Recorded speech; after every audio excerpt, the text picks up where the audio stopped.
The Lord be with you. A reading from the Holy Gospel according to John. As Jesus passed by, he saw a man blind from birth. He spat on the ground and made clay with the saliva and smeared the clay on his eyes and said to him, "Go wash in the pool of Siloam," which means sent. So he went and washed and came back able to see.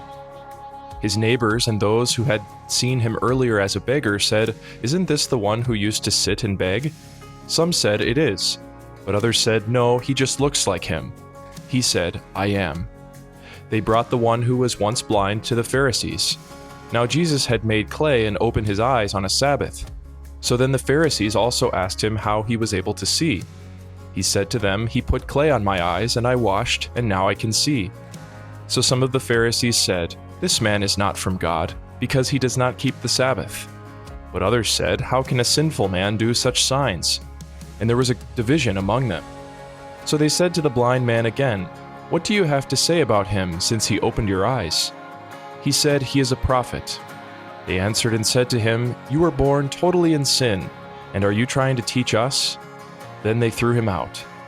When Jesus heard that they had thrown him out, he found him and said, "Do you believe in the Son of Man?" He answered and said, "Who is he, sir, that I may believe in him?"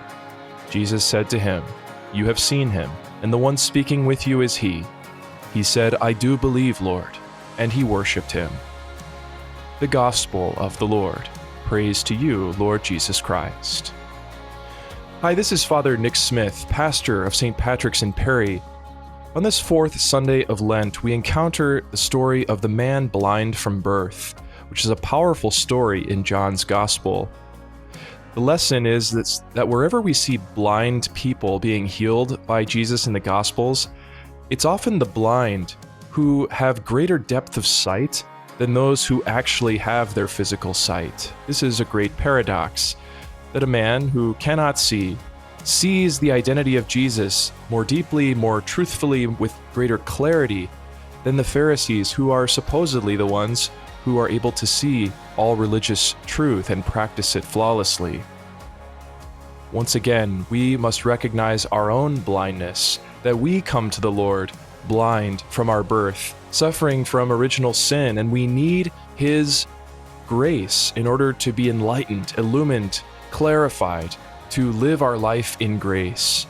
We especially want to pray for all those who will be baptized this Easter, they themselves who still suffer from the effects of original sin, but are walking towards the light and will be bathed in that light come Easter Vigil. Let us recognize that we too are always in need of continual conversion, to clear our blind spots, if you will, and the Lord is happy to oblige. We take advantage of the sacraments of confession and Eucharist especially in order to refresh ourselves, to cleanse ourselves, to take the scales from our eyes so that we can see the Lord who passes by each and every day. May God bless you, and let us continue praying for each other.